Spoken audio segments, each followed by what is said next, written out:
오늘은 1월 23일 토요일입니다. 오늘 우리에게 주시는 하나님의 말씀은 누가복음 8장 16절에서 25절의 말씀, 누가복음 8장 16절에서 25절의 말씀입니다. 제가 말씀을 봉독하겠습니다. 16절부터 읽겠습니다.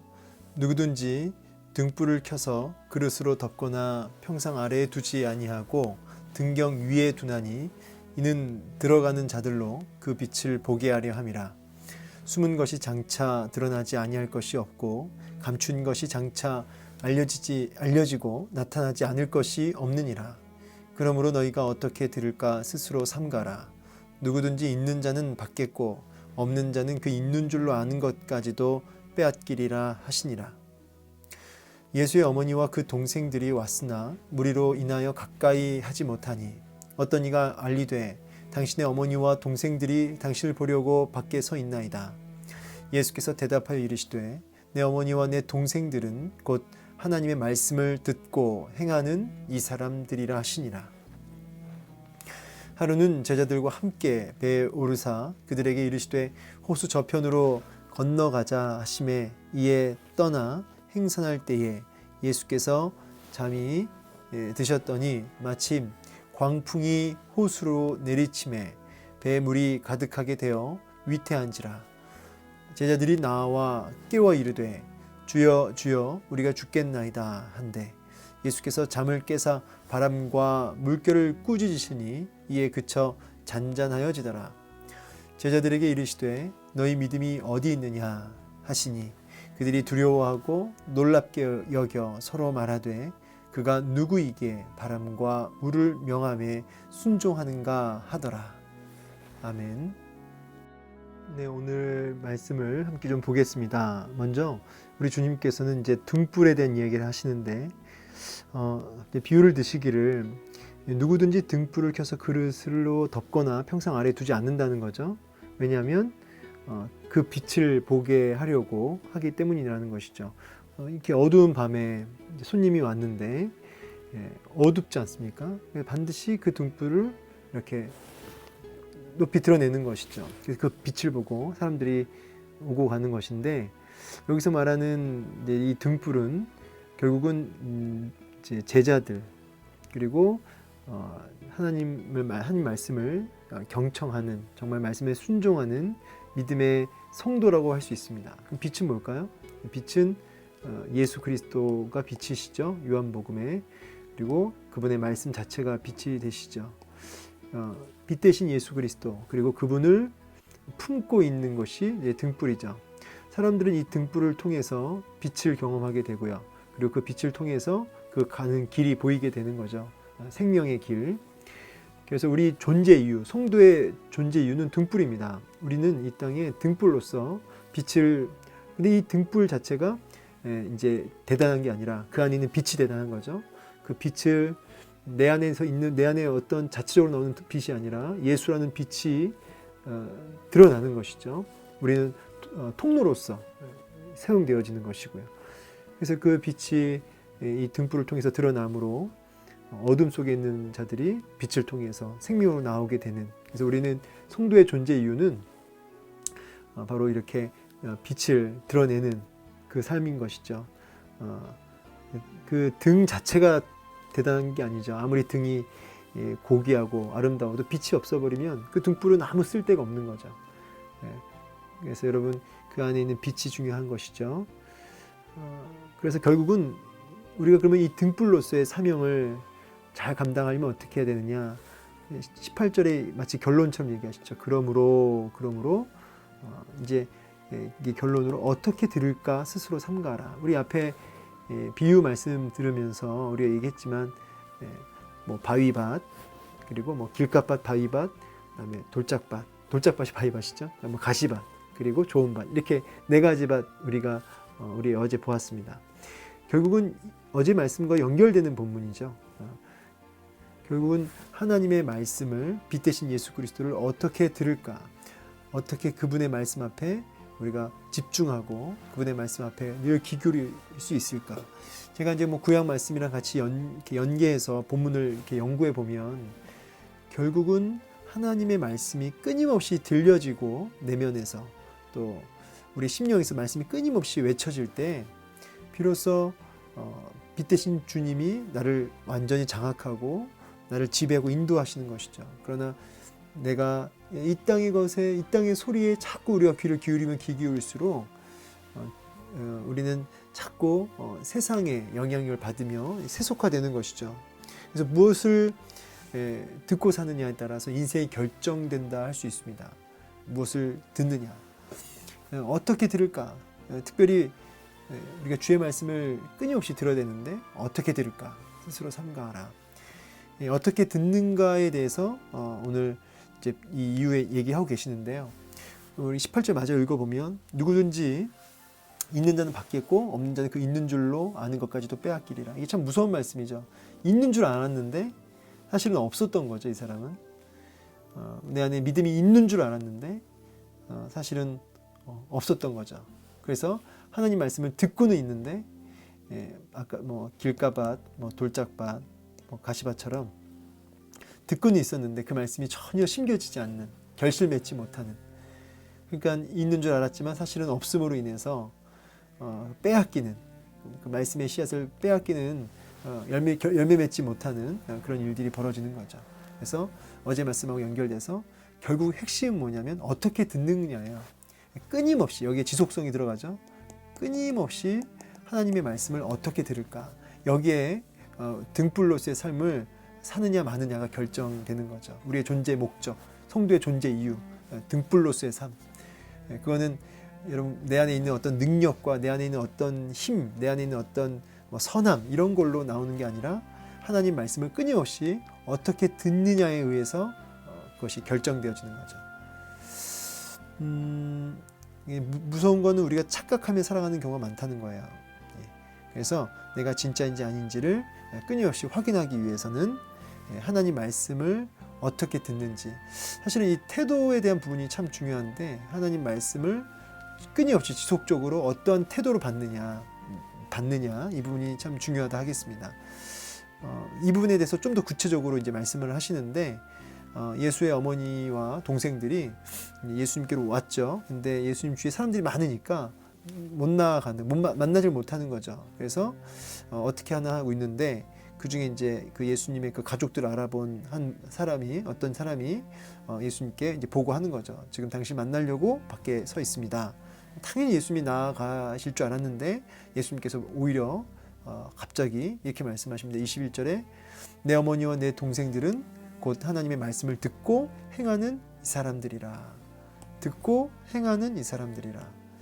지금 어떻게 들을까에 대해서 주님이 이 핵심적인 메시지를 주시면서 그 정답은 듣고 행하는 사람들이다라고 얘기를 하고 계시는 거죠. 듣고 행하는.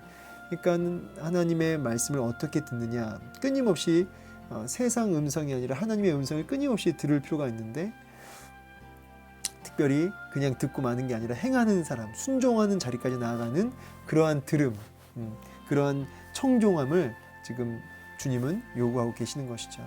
그래서 하나님 말씀이 들려지는 사람, 그 사람은 사실은 이제 좋은 밭인 거고 또 하나님의 택한 백성이 맞겠죠. 그러나 하나님 말씀이 들려지지 않는, 그래서 여러분 우리가 어제도 귀 있는 자는 들을지어다 그랬죠. 결국은 하나님 말씀이 깨우쳐지고 들려지는 그 심령은 이제 하나님이 그 심령 가운데 주신 은혜라고 할 수 있겠습니다. 문득 그런 생각을 합니다. 이제 우리가 이게 어떻게 들을까 스스로 삼가하라. 여기서 좀 한 가지 좀 다른 이야기일 수 있는데 여러분 우리가 세상 돈, 부동산 이야기 또 어떤 성공, 어떻게 하면 성공할 수 있는지에 대한 이야기, 세상 여러 가지 돈을 중심으로 이 땅에 무엇을 먹을까 마실까 입을까에 대한 이야기가 참 많이 오고 가지 않습니까? 그리고 우리도 이 땅에 발을 딛고 살기 때문에 그런 거에 민감하게 되고요.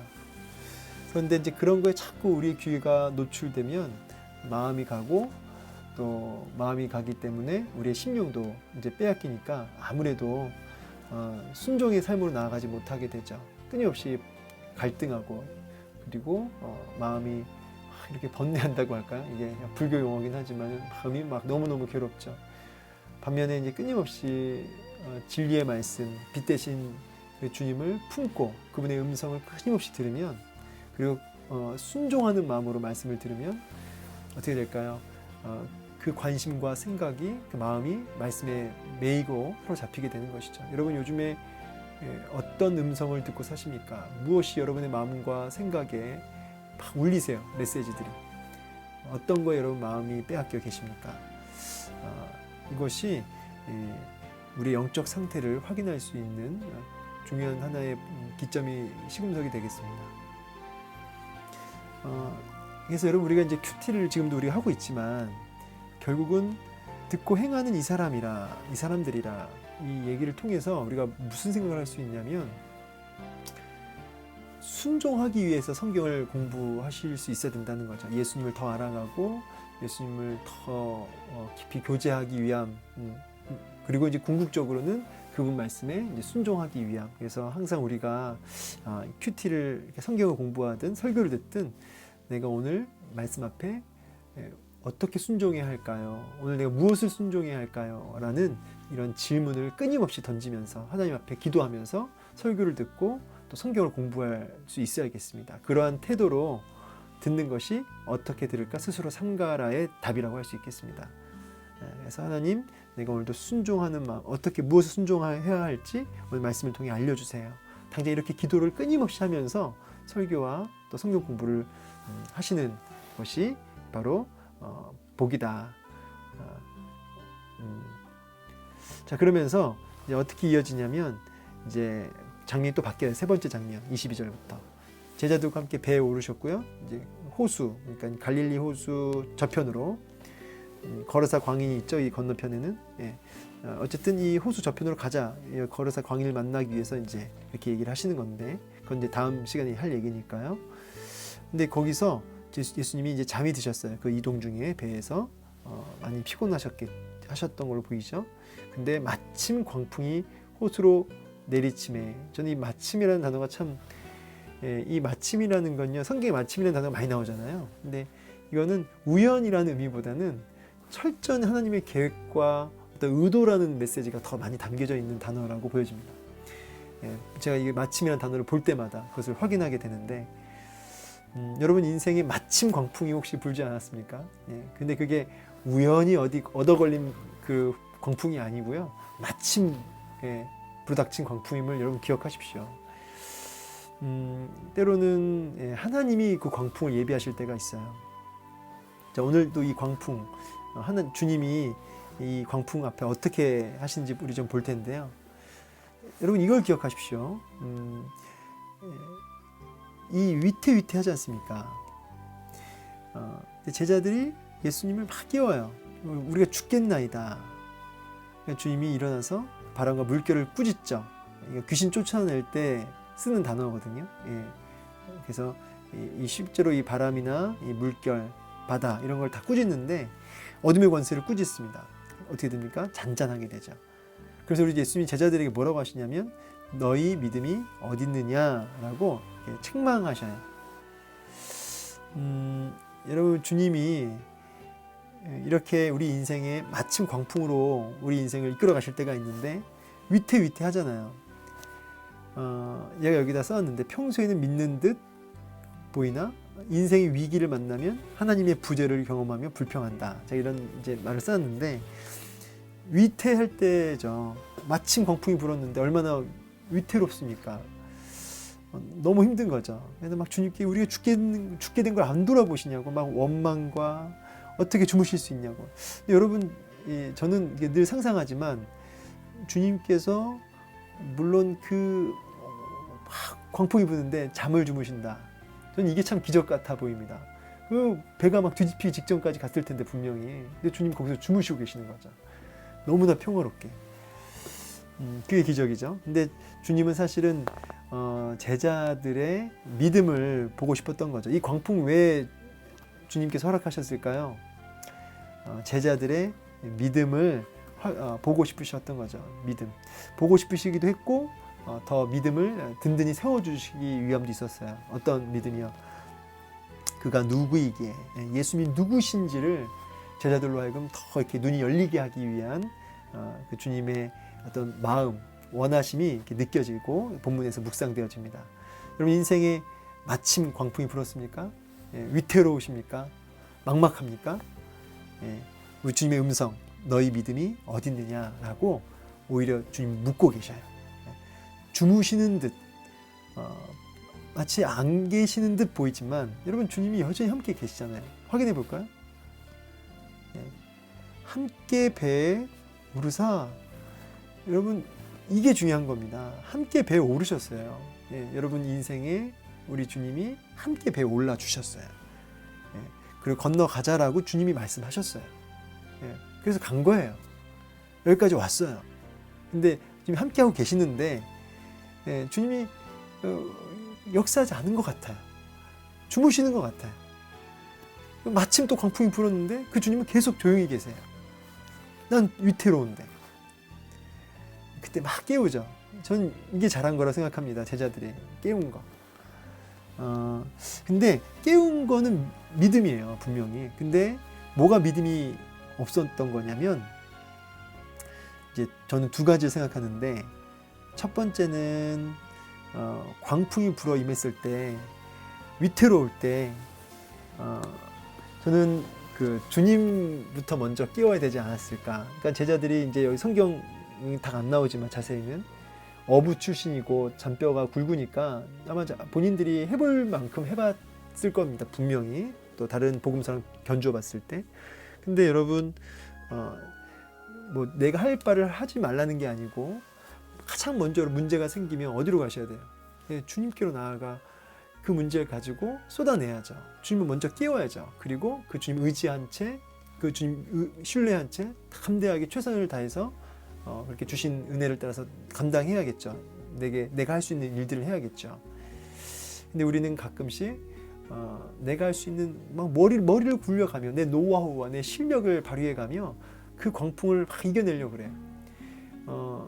주님 먼저 깨우셔야죠. 문제가 오면 어디로 가장 먼저 달려가십니까? 그 부분이 이제 첫 번째고, 두 번째는 지금 그 배에 누가 계십니까? 주님이 계시잖아요. 근데 주님이 함께 이 배를 타고 계신다고 하는 그 부분에 대한 그 의심, 그 주님에 대한 신뢰하지 못하는 이 부분 때문에 그래서 막 요동치잖아요. 막 평안하게 잠자고 있는 주님의 모습과 막 요동치고 있는 제자들의 모습이 대조되고 있죠.